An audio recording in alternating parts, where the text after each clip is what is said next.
All right, and welcome to the Mesa Chamber of Commerce Inside Business Podcast.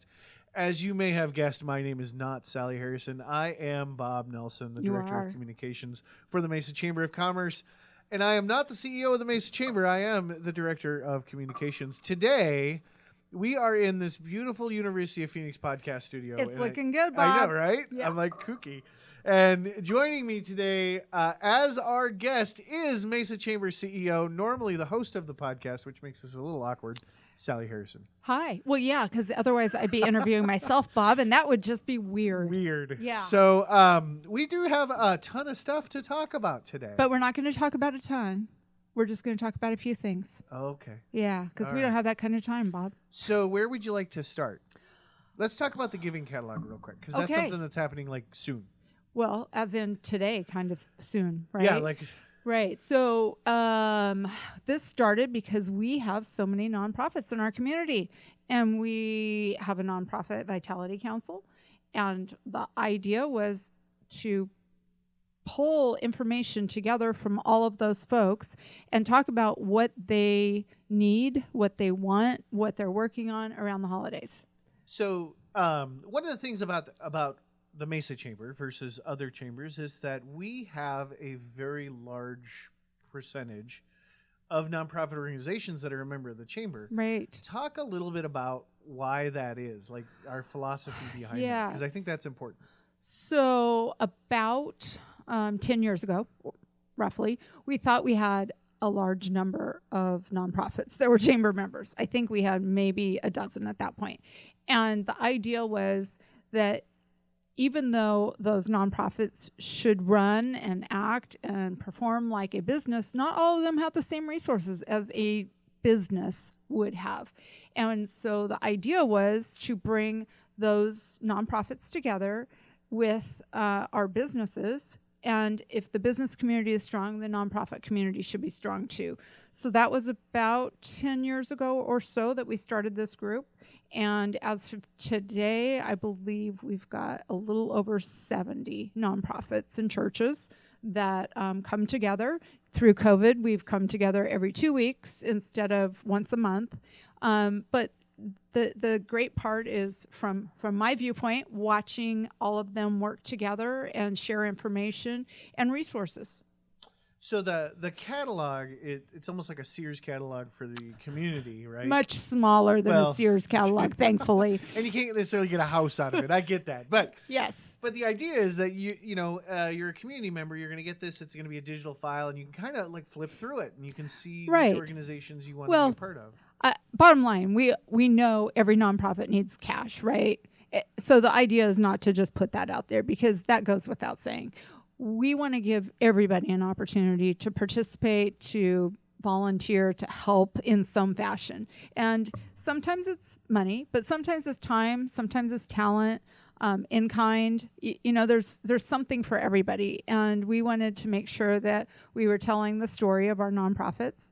And that's why we pulled the catalog together. And I believe it's supposed to be out early next week. Yeah. Yeah. That's the plan. Yeah. You heard it here first. Yes. So you yourself volunteer every week. Oh, yes, I do. Consistently.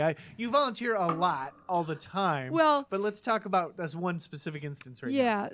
Yeah. I just believe that if you're part of the community, that's part of being part of the community, right? Is giving back. And I can't give back to every single one of our nonprofits just because of time, but I do think that there was a great opportunity for me, and it worked out because Fridays are a little slower, and having the opportunity to go work at the food distribution with our friends at House of Refuge just made sense to me. It's not too far from my home. It's something that's easy, it's fun, and it's a way to kind of give back.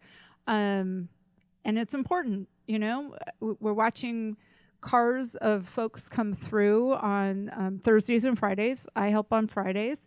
And a lot of those folks have been coming through now for months. You kind of get to know a few of them over time. But there's a need. And it's just kind of rewarding and humbling to watch our nonprofits like House of Refuge, like United Food Bank, and Midwest Food Bank. And there's probably dozens of others that are doing smaller food drives or food events. Just watching the work that's being done, and in a city like Mesa, people just come out in droves to participate in one way or another. And for us, Linda has also been part of that distribution. It's, again, humbling to be able to do something like that and help. Cool. Yeah. So if you are listening and you know of anyone that may be in need, or if you yourself are in need, certainly you can pull up our directory at mesachamber.org. You can find House of Refuge. You can find United Food Bank. You can find Paz de Cristo. No one in Mesa, no one in the greater, region needs to be hungry. Right. There's just too many opportunities. So if you are not on our email list, make sure you join mesachamber.org. It's right at the top of the page, and you will get a copy of this electronic document first part of next week. Yeah, so, I love it. What else we got going on? It's super duper busy. Let's talk about your big news today that you haven't even told anybody. My big news. Anybody? Well, we will be moving forward quickly with a golf tournament. Our tournament's usually in December, and this year will be no different, other than the fact that you and I, Bob, have been working on Mesa Cares, and little distracted by that. So the golf tournament is December 10th. It's a noon shotgun, and it will be held at Alta Mesa this year. So we're looking forward to that. Gorgeous course. It is. We went out there recently. It's beautiful. And it's just a beautiful course. Yeah. So we're looking forward to that. We will have information out within the next few days.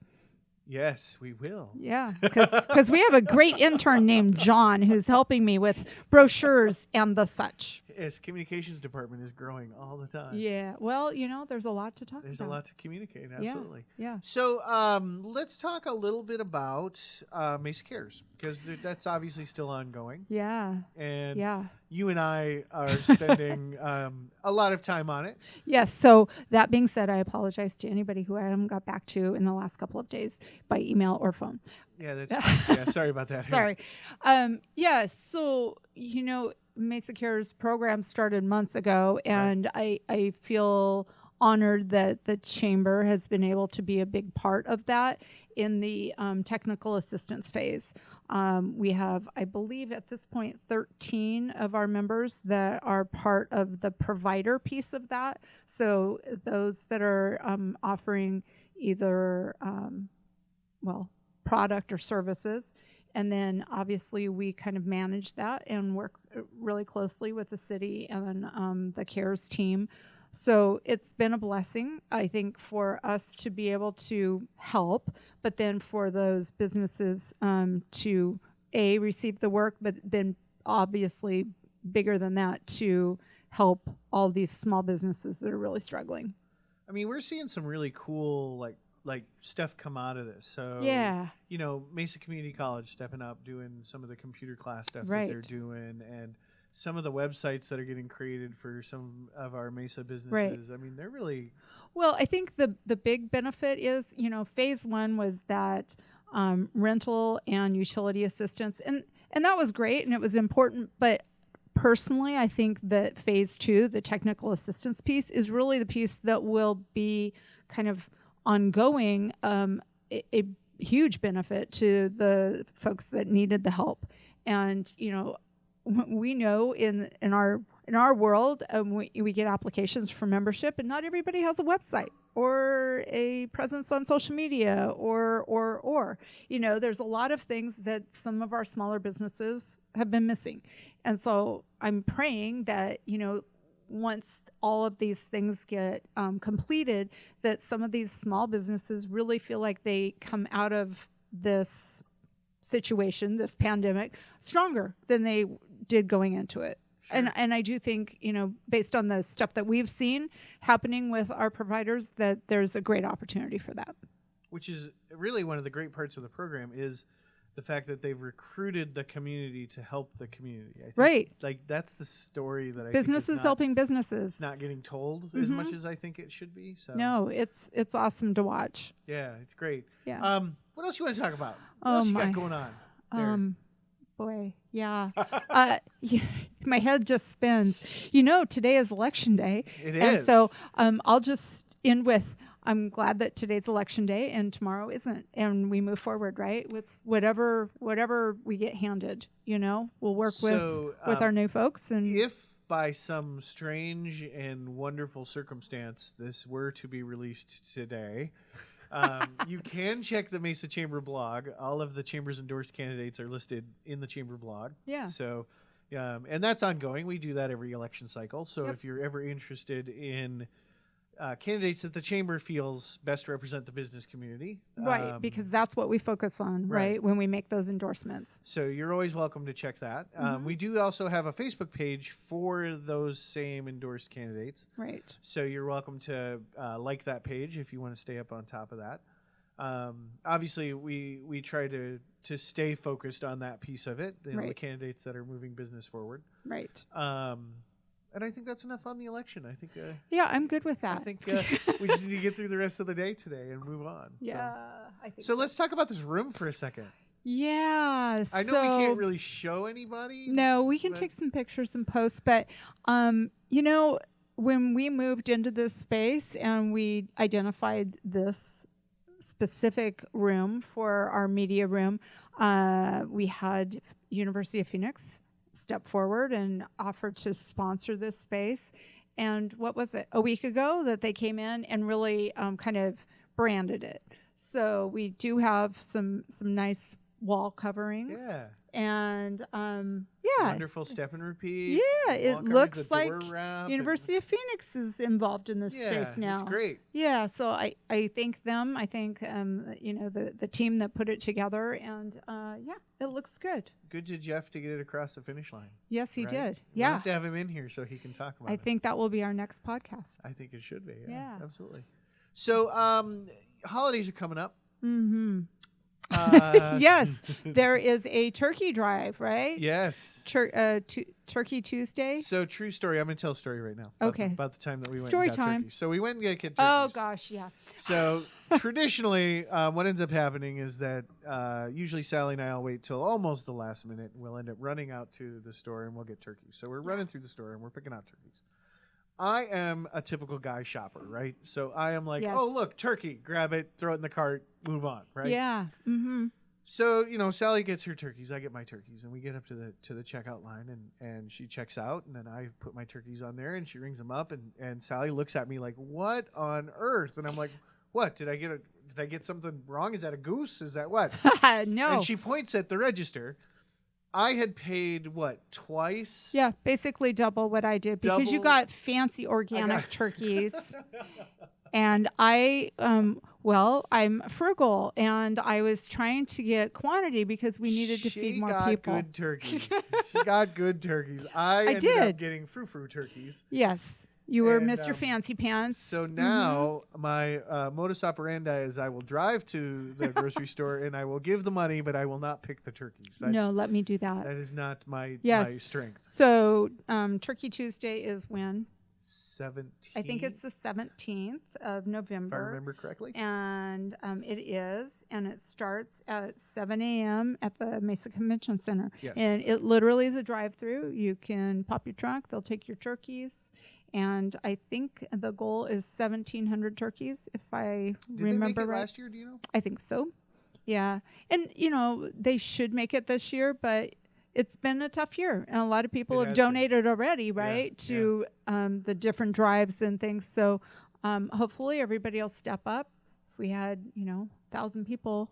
So if you're a chamber member and you're planning on donating a turkey, at some point in that process, even if it's just at the grocery store when you first pick up your turkey, take a selfie with your turkey and send it to us here at the chamber. And we will post the selfies through the day. There you go. So that way you are sharing your effort to help the food bank get 1,700 turkeys. Yes, you too want to be a turkey like Bob.